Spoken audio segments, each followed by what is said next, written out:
everybody. It's 5 o'clock, so we'll start. I want to begin by an acknowledgement to country. I wish to acknowledge the traditional custodians of the land upon which the city of Hobart was built. I acknowledge the determination and the resilience of the Palawa people of Tasmania, who have survived invasion and dispossession and continue to maintain their identity, culture, and rights. I recognize the value of the Aboriginal knowledge that they impart to us, their cultural practices, and I pay my respect to elders past, present, and emerging. I want to acknowledge that everybody, all elected members are present here today, which is very good. And, and I will come to the apologies later. So I'm just acknowledging the presence of everybody, and I'll come to the apologies later. And I want to also acknowledge that Ben is going to be with us for the last time today. So we want to thank Not Ben. that Thank you for your contribution, and we will miss you. Ben, thanks. So thank you, Ben.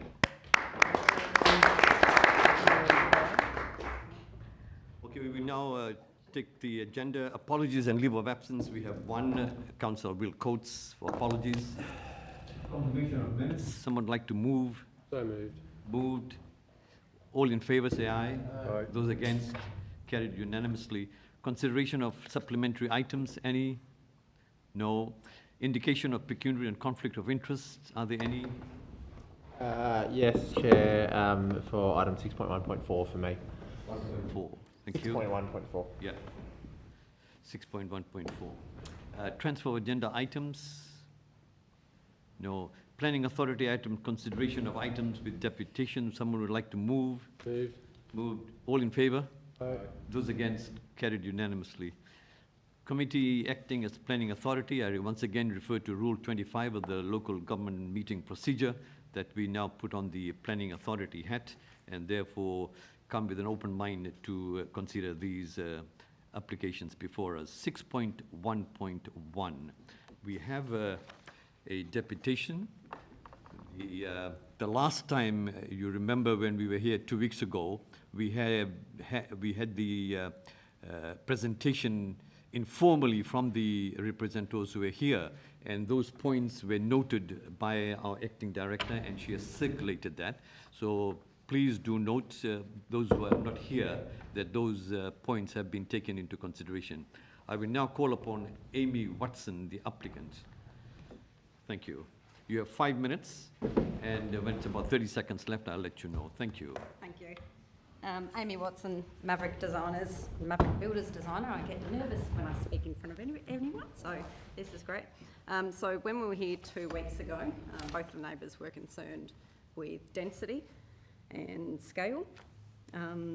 According to the planning scheme, we are within density and we are within scale apart from Unit 3, which is slightly outside of the building envelope. But the existing streetscape is of gable and hipped roofs, and we'd like to continue the gable and hip roof for all 3 units on the proposal. There was also concerns of blind spots and visibility from parking.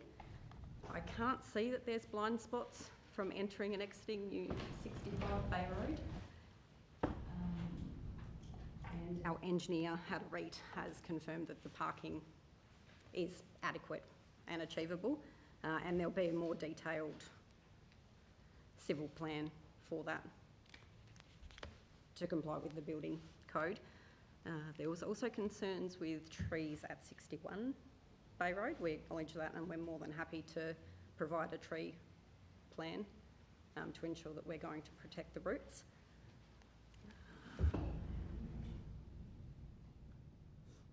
Height and scale. So the concern is mostly with Unit 3, it appears, because it is a 2-storey residence. One of the neighbours I did take notes to remind myself which one is which neighbour. So 63 Bay Road is basically a 2-storey dwelling itself, and Unit 3 of 65 will be set well back from the road. It is the rear unit, and the 2 forward are single-storey residences. There's also concern with overlooking from the deck of Unit 3. So there's proposal that there'll be a privacy screen incorporated with the deck. So it's not necessarily needed for 67 Bay Road, but I realise the request has come from also 61, being the heritage building. They don't really want to interfere with the deck use and the garden parties. So I think I've covered everything really quickly. Density. We are under the allowable density as well, so there's 200 square metres, and we could potentially put 4 units on, but the developers want to allow for reasonable residences, not tiny little 2 bedrooms. And yard space, of course, as well. And there's another note that I will read out. So the inner residential zone purpose is to encourage residential development at higher densities in locations within walkable distance of services, facilities, employment and high-frequency public transport corridors. A second point is to provide high standards of residential amenity. So 65 Bay Road is within high-frequency public transport, walking distances to services, and also the current 2 units of 65 Bay Road are in great disrepair, and it looks as though squatters are entering them, or there's people breaking into them. They've also removed or moved part of our side fencing to gain access into the units. So, and I'm not sure if the neighbours are aware that it is actually 2 units that consist of 65 Bay Road currently, and previous tenants have utilised street parking. So, and yeah, just want to get rid of it, knock it down, make for nicer 6-star, comfortable living.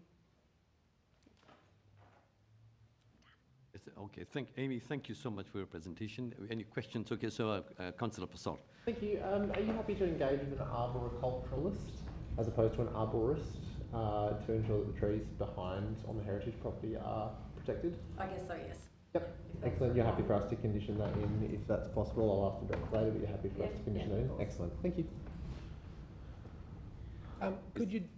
Councillor Harvey. Could you describe to me your demolition plan and waste management plan? Because you're demolishing the whole site. Yes, the and whole site. As you know, we're very, keen to make sure we don't get too much stuff going to landfill, and construction and demolition is a main source going to landfill. Could you explain to us how you're going to mediate any stuff going to landfill? Is there a condition? I'll talk to the officers after. Yep. It can be conditioned. I am not at liberty to say what would happen if we're made compliant to make way of second-hand materials, then yes, but generally the demolition companies that are outsourced get it down as quick as possible and get rid of the rubbish as quick as possible.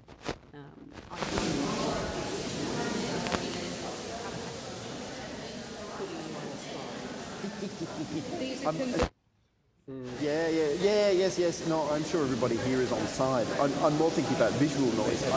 Anyway, I'll talk to Any other questions? Yeah, I've got another one.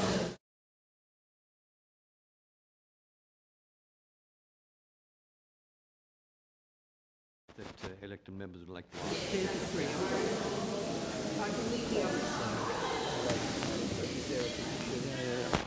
that a waste management or demolition plan needs to be submitted. Put this just somewhere nice and prominent. Okay, go for it. It's not. It can include a condition. Through you, Chair. With some of these conditions, I mean, are these just randomly being applied to development applications? It does worry me that only certain ones may have imposed upon them strict recycling or whatever it is, and yet all these other ones which don't even come before us, which are quite considerable buildings, they don't do any of that. I just thought it might be a good idea that if there could be some consistency towards that instead of this piecemeal ad hoc approach, which I, excuse me, I'm talking, and which... David? John. Councillor Kelly, sorry. Thank you, Chair. Which I fully support. Yes. I couldn't do more with that, but I just don't want to see, a 2-3 speed.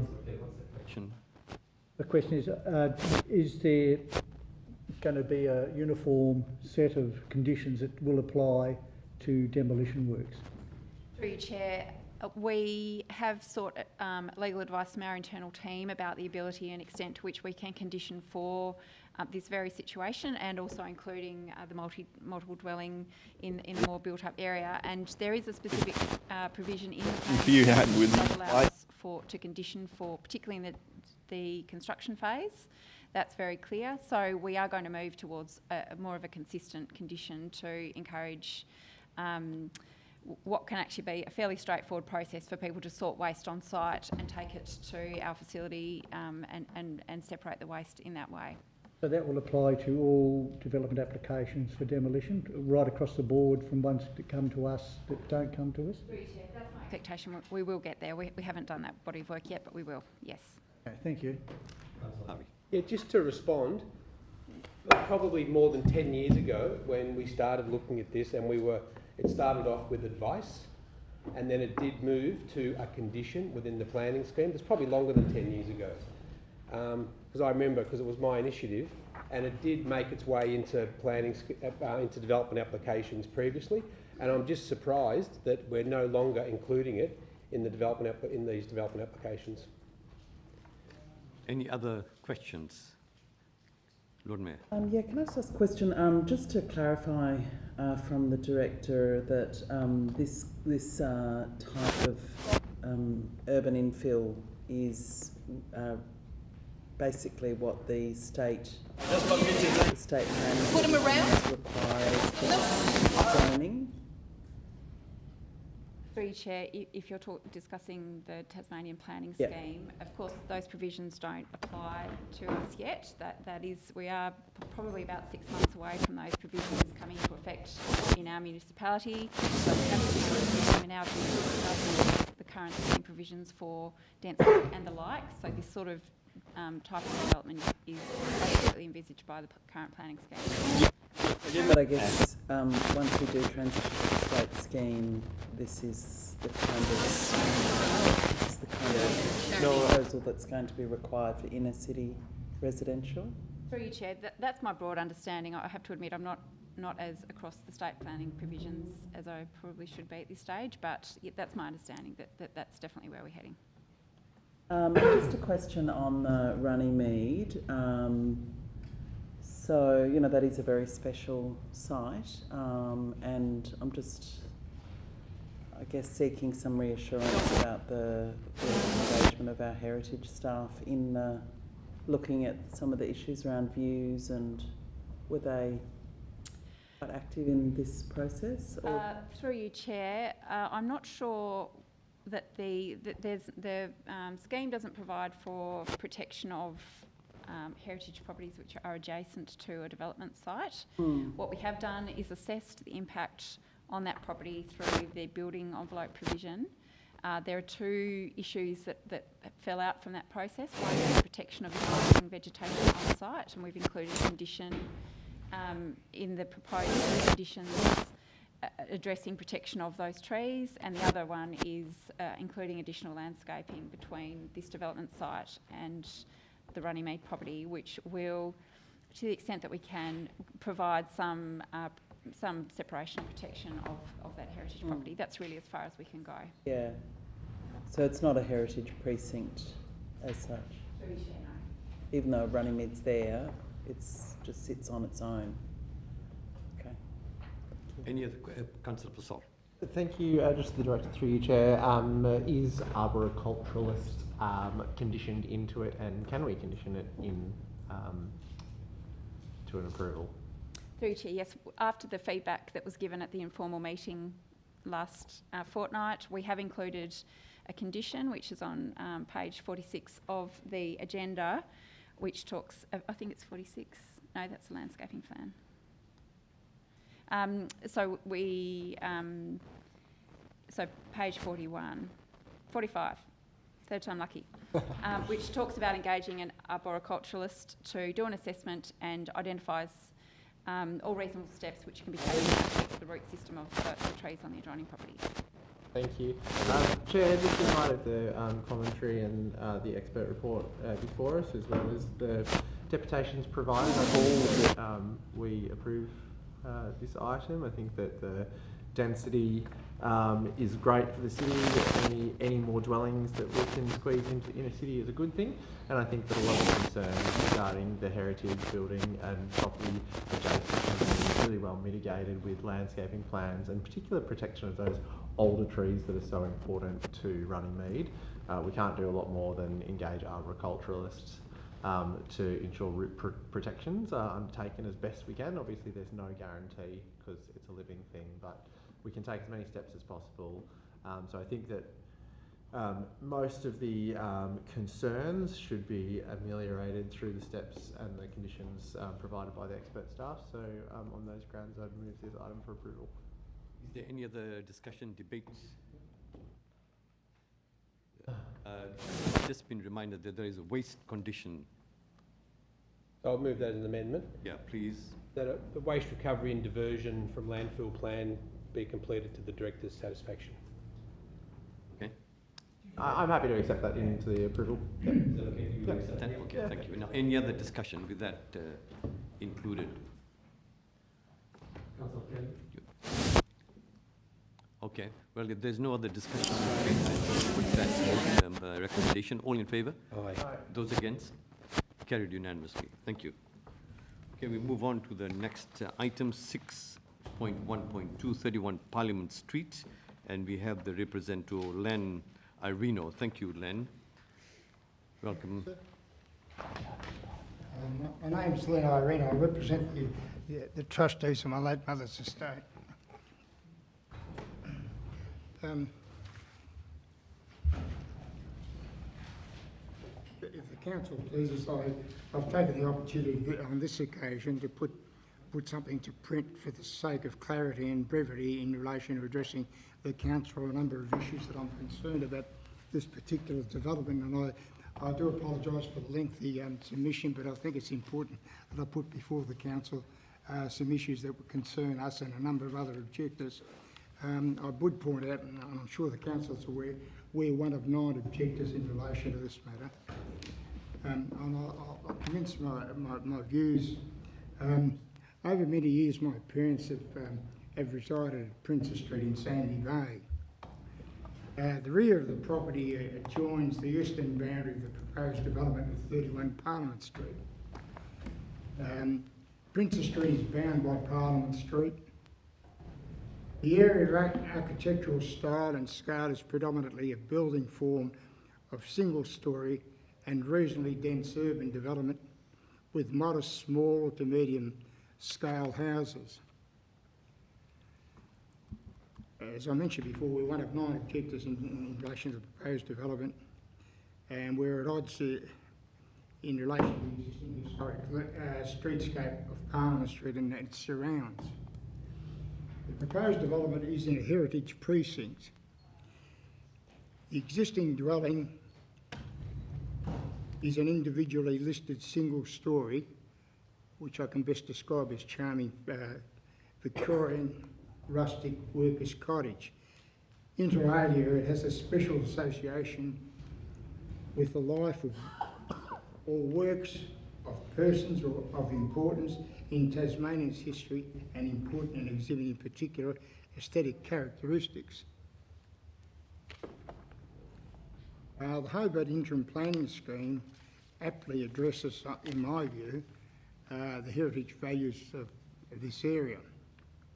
And under the heading of City of Hobart Local Heritage and Precincts and Heritage Significance and Design Criteria Conservation Policy, it ascribes certain values, certain heritage values. Now, in my submission, the proposed development doesn't comply with any of the ascribed values. The proposed building dwarfs, dominates and detracts the existing historical single-storey workers' cottage in front of it. The building is subservient to the heritage-listed cottage when viewed, nor is the proposed infill development compatible or sympathetic to the cottage. It's an overdevelopment. It's too high, bulky, oversized, and it's being two-storey, whereas the existing dwellings in the neighbourhood are predominantly single-storey. This proposal fails to effectively, in my view, to comply with any of the 5 described heritage values listed under the heritage values.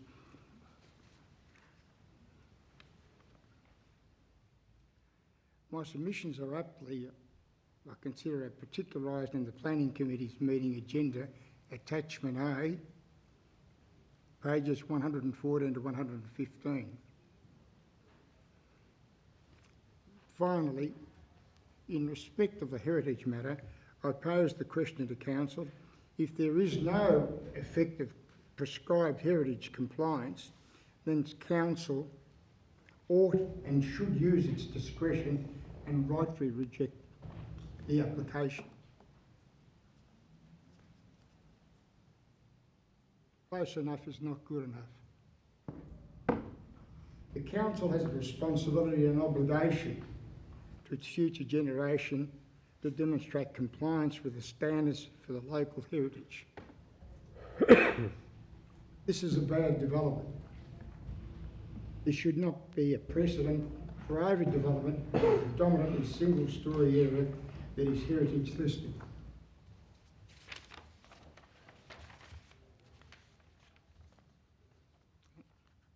And now, as to the impact on...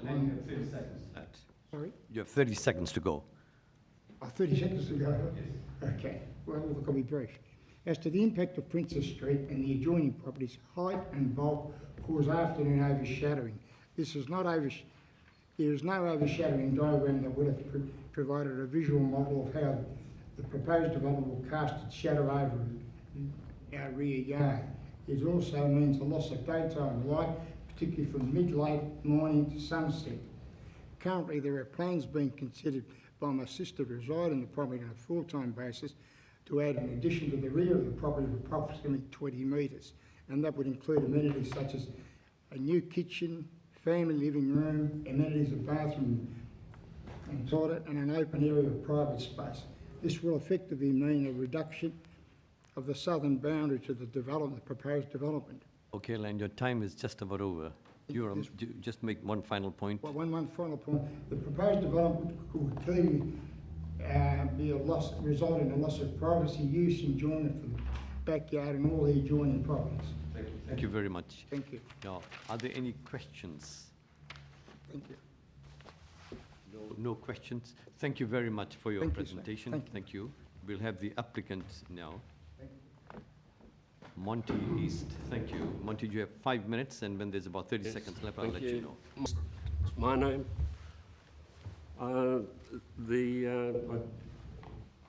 There's been a couple of issues there raised as far as mostly to do with heritage, because that's probably one of the reasons why it was a discretionary application.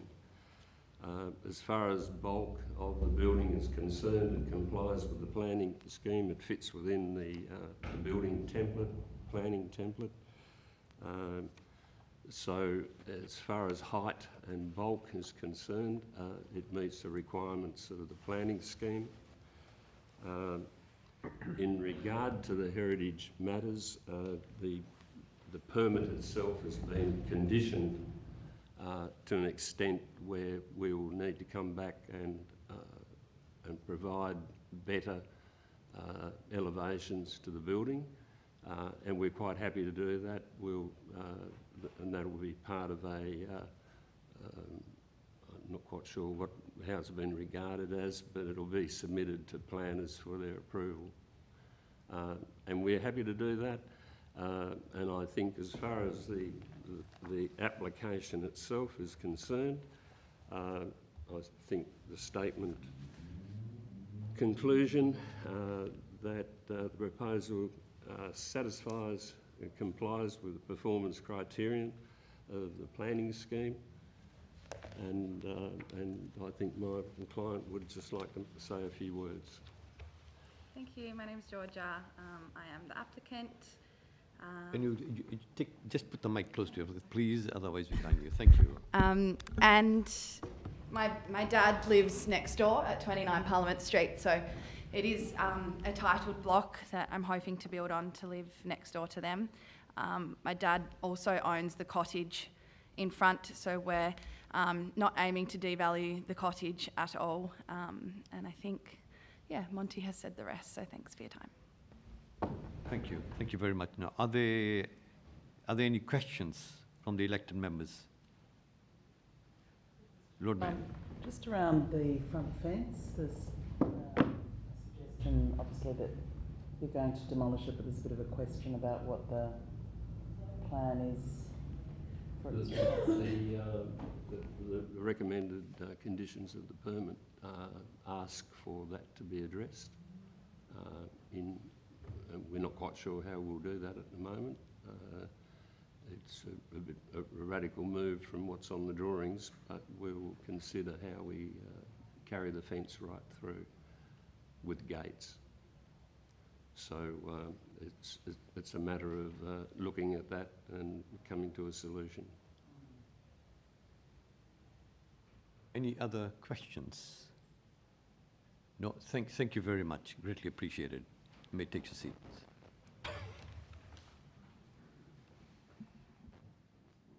Any questions to the director? Thanks. I don't have any questions, but I'm happy to move for approval as per the officer's recommendations. I think it meets the requirements of the planning scheme nicely. I'm happy to approve it. Thank you. Any discussion, any debate? Councillor Question through you, Chair, to the Director. So just to be crystal clear here, there's no real appealable grounds that going to a tribunal that would stack up? Through you, Chair, there are numerous discretions that you have to be satisfied in order to approve this. The officers are comfortable that the application satisfies those discretions, and if there was an appeal, then our officers would appear as experts in the tribunal. Deputy. Yeah, thank you very much, Chair. I just want to thank everyone for their deputations. I just wanted to note a few things because I was a little bit concerned about exercising my discretion with regards to the heritage aspect.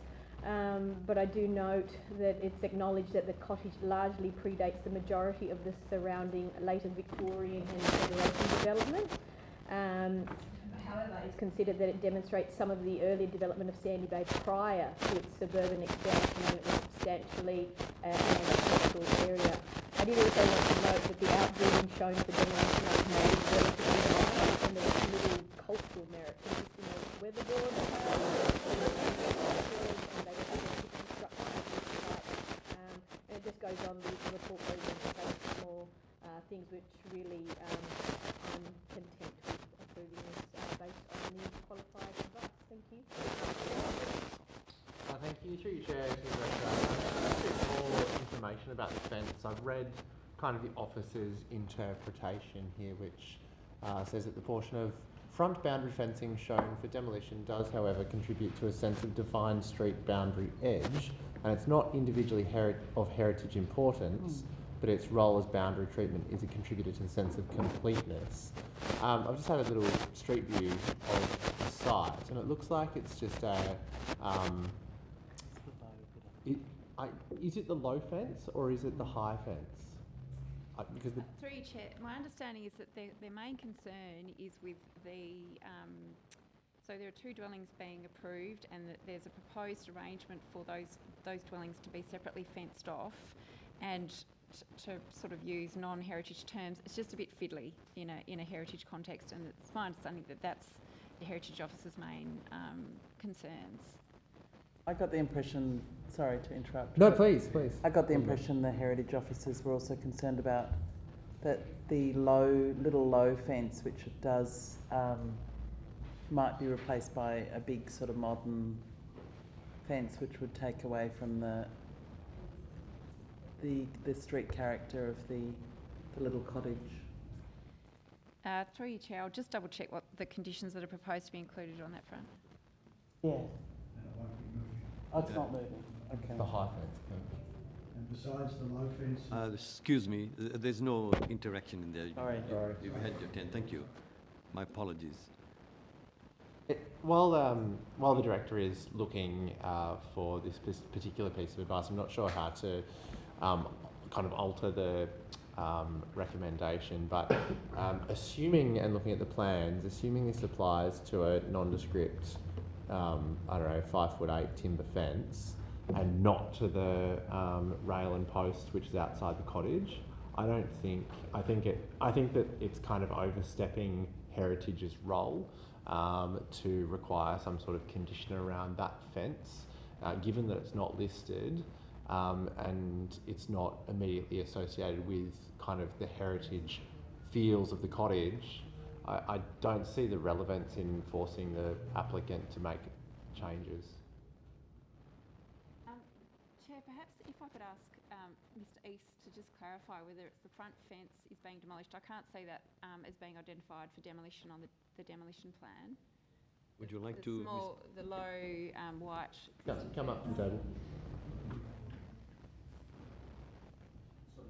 Just a clarification, we'll ask again, thank you. Sorry, through you, Chair. So there's a concern that we're just trying to clarify whether the front fence, the existing front fence, will be demolished. I can't see that as being demolished on the demolition plan. No, it's not being demolished. Not being demolished. No. Does that The address your question concern, is Lord Mayor? with the condition that Heritage have put on the permit is that we had, because of the nature of car parking requirements from council's engineering branch, that we were required to provide 2 laneways for car parking, and that required some fencing off. And the way that has been designed at the moment is that the entrance to the driveways doesn't have any fences apart from a gate set back. I mean, you know, we'd prefer not to have to do anything with it as per the condition in the permit, but however, whatever we do, we'll make it fit in with the rest of the fence. Yeah, perhaps if I can clarify that is just a proposal from the Heritage team, and if elected members were not satisfied that that condition was required, then that condition could be removed from the proposed permit conditions. Chair, in light of that, would I be able to ask one further question of the applicant? We have already finished. I don't know if I can go back, that's all. I'm just needing some guidance in here. Yeah, okay, all right, thank you. Thank you. Are you happy, should we remove that condition, are you happy to work in kind of good faith with our officers to get a good solution? Well, I think that's what the permit's recommending. We work, what I would hope we would come to a satisfactory arrangement. If it's going to be difficult, I'd say remove it. How's that for an answer? That's a good answer. That's a good answer. Thank you. Any other comments? Any other discussion? No. I'll put that recommendation. All in favour? Hang on. Did we have an amendment to take away the condition to the fence? There's no amendment, but I suppose I would seek the director's advice based on the applicant's response whether or not the condition is required and whether or not it's a sensible condition to apply. So that was my understanding. Is it clear with everybody? Yeah. So we're not adding any other condition or taking away anything? No, I just wanted to clarify with the director. Simply a question of clarification. And then we went to Mr. Eastman to clarify as well. Yep. Now, everybody clear on that? Okay. I put that to you. Those in favour? Aye. Aye. Those against? Carried unanimously. Thank you.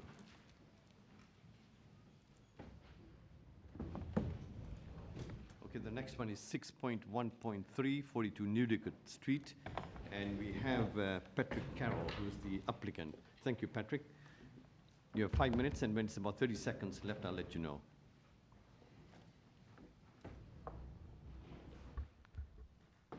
Dear Chair, Lord Mayor, councillors, aldermen and staff, thank you for your time this evening to provide you with a deputation on 42 Newdicott Street. We're representing Nigel Reeves, who has owned the property for several years. Nigel is unfortunately unable to be with us tonight though. 42 Newdigate Street hosts Providence Cafe, but also a small office space on the upper level. This consulting room's use is what we're seeking to formalise here tonight.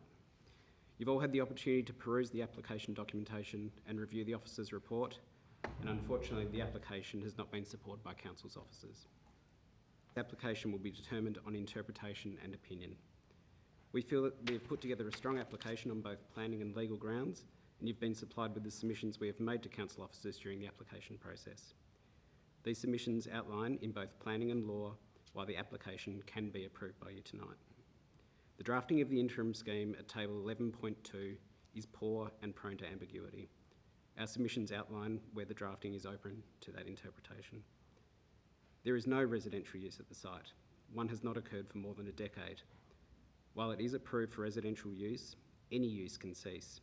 We are not arguing that a historical permit has lapsed, and yes, residential use may recommence if either Nigel or any future owner chooses.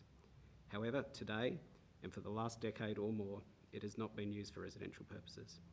It is therefore submitted that no residential use is occurring, and therefore no residential use can be displaced by the proposal. Further, the inner residential zone contemplates several non-residential uses. The food services use at Providence is a perfect example of where commercial or business uses can exist harmoniously in a residential setting. Providence plays an important role as a regular meeting place for many in the community. Within proximity to the site, there are also many other commercial uses within the inner residential zone. This includes architects, hairdressers, corner shops, a doctor's surgery, and so on. These all add to the vibrance of the residential community. Community support has been demonstrated by the fact that no objections were received during the public exhibition period. Some even approached Nigel to express their support. Should you decide to support this proposal tonight, there will be no third-party appeal rights and nobody will be aggrieved by an approval. Council's traffic engineers have assessed the proposal and, as included in your agenda documentation, have no concern with this proposal. Council's heritage staff also do not have any concerns. As councillors are aware, Tasmania is in a period of planning scheme reform. The City of Hobart is well progressed in adopting the Tasmanian planning scheme, with exhibition of the draft scheme complete and hearings commencing shortly. In only a few months, when the Tasmanian planning scheme takes effect, the application in front of you will become permissible. That is, consulting rooms will become discretionary, with the problematic use qualifications for this application from the interim scheme being removed. This means that once the new scheme takes effect, just a matter of months away, the application would clearly be able to be approved. The difference in opinion and interpretation between us and the council officers would dissolve. Fundamentally, this application comes down to a single matter, being interpretation of a single table in the planning scheme.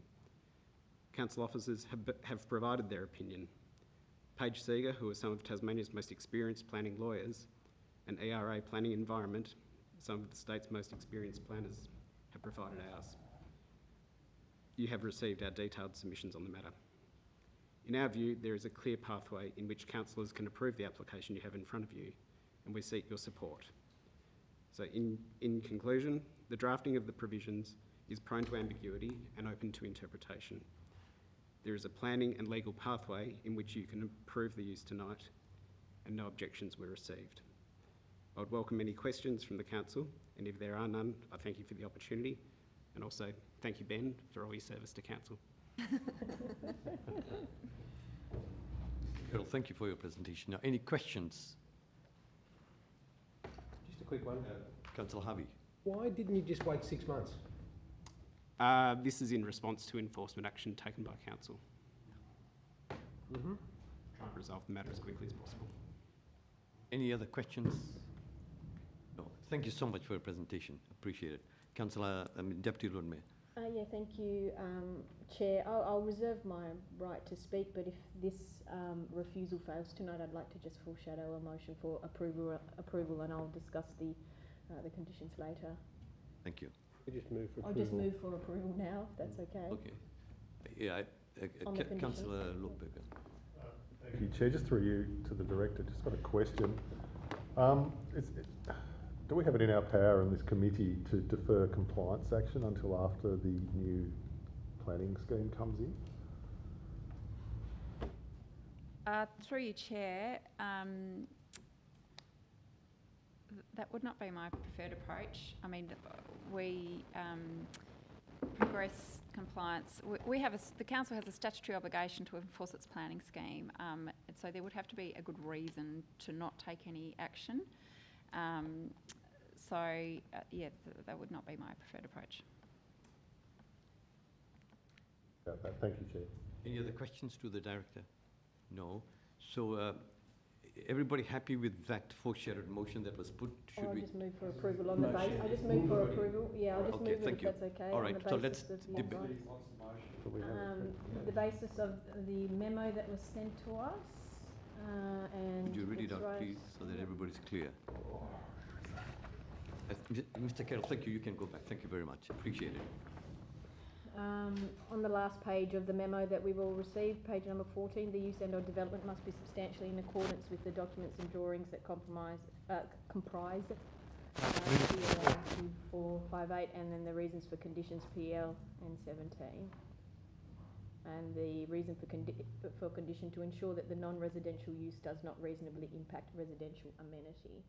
I just really quickly speak to why, and I think the deputation, the individual for doing their deputation today, and the way that I see it and interpret it is that that first limb that we're talking about, it's being used for consulting services, and then when we talk about not displacing a residential use as it has already been outlined, it hasn't been used for a residential purpose for over a decade. I do also understand that perhaps you know, there may be an issue with regards to, look, we're setting a precedent, and will there be an influx of all these kinds of applications? And so maybe I should ask a question through you, Chair, to the Director. Would there be, would this be considered a problem in terms of an influx of different uses?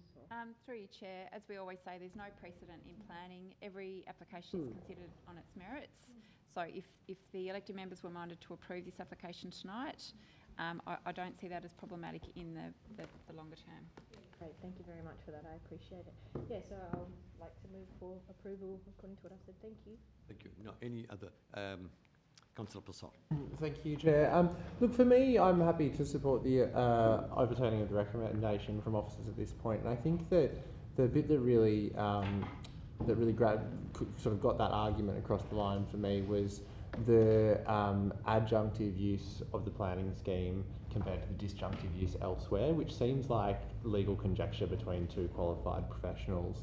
And in my judgment, it doesn't really make sense why we're interpreting one part of the scene as an adjunctive and the other part as a disjunctive. So I'm happy on those grounds alone to approve it, as this seems to be medical consulting rooms. Any, Councillor Kelly.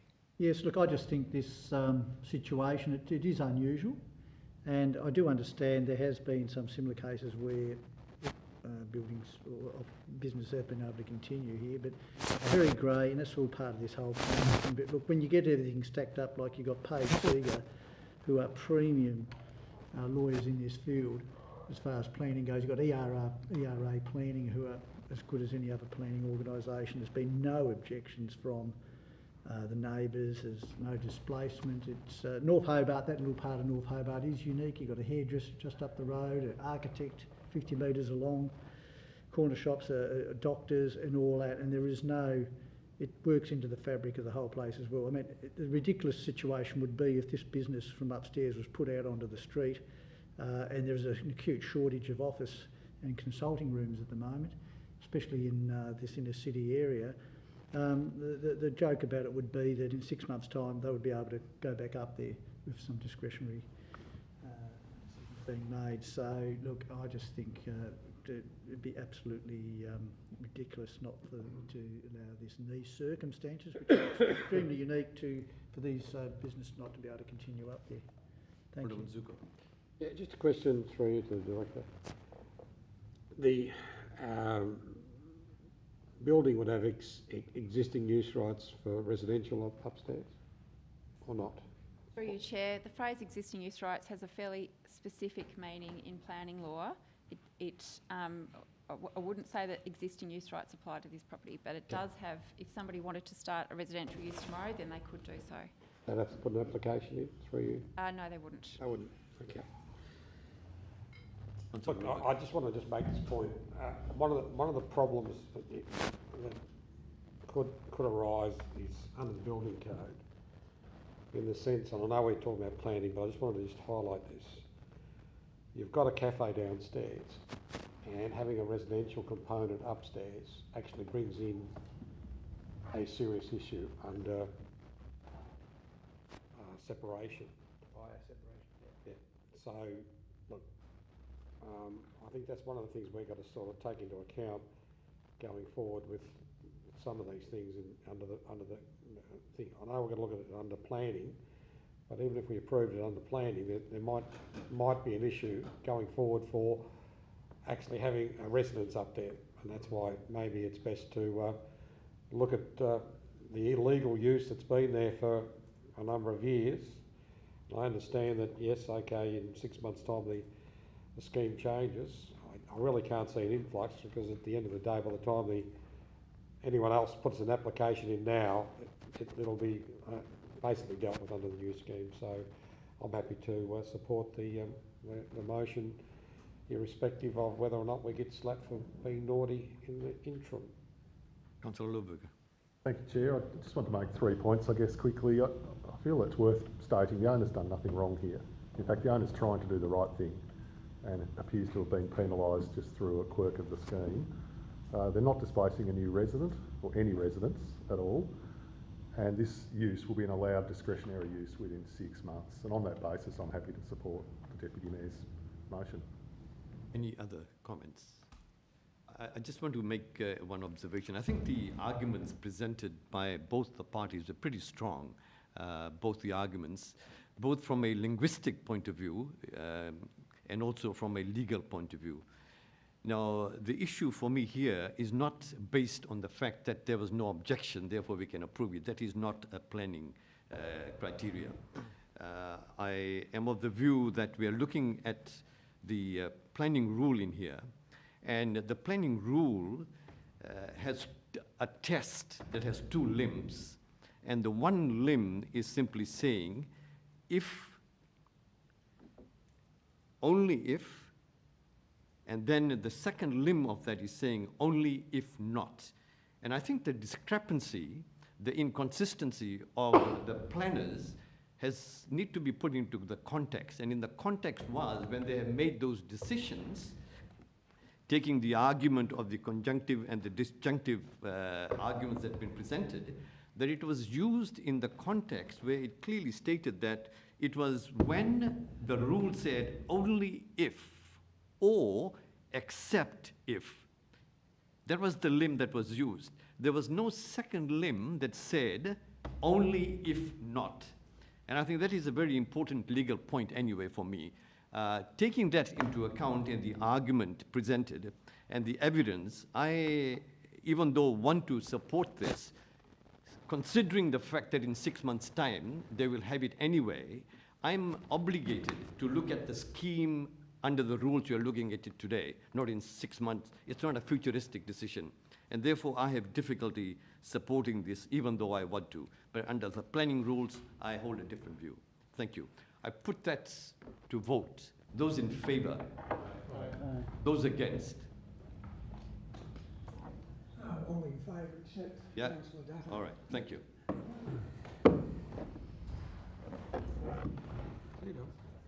Yeah, common sense. Yes. Just right here. You see it. That's right.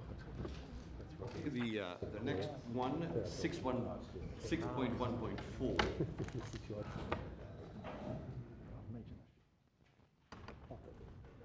Not that we're not used to that.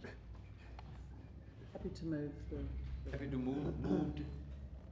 Any discussion, any Wondering, why does this come to us? We own part of the playground. Yeah, it's because it's on We own the council West land. Hobart Recreation Ground. Sorry, thank you. Sorry. Sorry, the question is asked to the director. Lord Mayor, council officers only have delegation over council land if it's part of the road reservation, so we don't have any delegation over other council land. Any other question? Any other? Yeah, I just have a question. Yes. Like, I'm not, this is not in a derogatory way, but elected members declared an interest and hasn't left the room. So my understanding's been that we always leave the room when we declare an interest. Is that Yeah, correct? sure, or that's incorrect? true. Yeah, sorry, I didn't observe that. Sorry. Councillor Passault, sorry about that.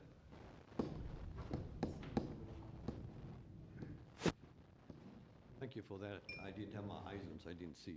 Thank you. Yeah. Any other comments? No? So I'll put that. Now, those in favour? Aye. Those against? Carried unanimously. Thank you. Now we'll... You have the buzzer under there, you can buzz him. He's back. Thank you. Okay, reports, delegated decision report. So moved. Moved. Those in favour? Aye. Those against? Carried unanimously. 7.2, planning advertising applications report. Any questions? I just wanted to ask through you to the director or to Ben, his last meeting. There's just a couple of interesting ones there. Can we just discuss perhaps number 6 and number 32? Sure. Through you, Chair. Excuse me. Item number 6 is 132A Melville Street. So you've probably identified that it's coming to committee with a recommendation for refusal. It's really only on the basis that it's got an existing access way between two buildings that is below the minimum width that we're able to approve for access. So it's a technical refusal under the Parking and Access Code, but in all other respects, officers support the proposal. Thank you. I understand that. As a number 32, 322 Liverpool Street. Native forest, what we see is that there is emissions directly because quite a large proposal. Yes, a large property. So it's heritage listed building of CO2 equivalent emissions every year from in. So it's your biggest which is a second language. in the state. Expand that operation with a couple of extra buildings and extensions. Well, the reality is that native forest As a second language is emitter of carbon, so also to provide accommodation on I've the site. seen suggest that But it's a substantial street additional development. Heritage listed property. It's emissions each year in Victoria on the sides and until the industry hypothetically halted at the start of the year. has 15 objections, which is why it's going to be coming to you guys. I'm not sure whether it's coming next round or, but that's. Great. Thank you. No worries. Through you, Chair, thank you for your time with us. Yeah. Can I just ask about that one and another one? So, has the Heritage Council given advice about? Through you, Chair. As I understand it, we don't have a decision yet from the Tasmanian Heritage Council, so I'm not really able to say one way or the other, but my understanding is that they're likely to support it. Which means we don't have a say if that happens. We still do have a say because it's a heritage listed property, so those changes aren't coming in until the statewide planning comes in. At the moment, still listed for us. Yep. So once the statewide provisions come in, we won't have a say. Yeah. Right. Can I also ask about, it's quite a small matter, but just the heat pump at 177 to 179 Elizabeth Street. I hope that's not one that's sort of sitting up on the awning like some of the ones we used to approve. Or is it round the back of the building? Through you, Chair, that has just been approved this afternoon, and it was. I think it's an enforcement issue, and it is on the front of the building, but we've approved it with the condition that it be picked up and put behind the parapet, so it will be no longer visible anymore. So we put where? Behind the parapet. So above the roof and behind. Yeah, I can't quite recall what side, but it won't be visible from the public realm. Yes. Any other questions? No? Someone would like to move? Thank you. All in favour? Aye. Those against? Carried unanimously. Item 8, responses to questions 8.1 to 8.4. Someone would like to move? So moved. Moved. Those in favour?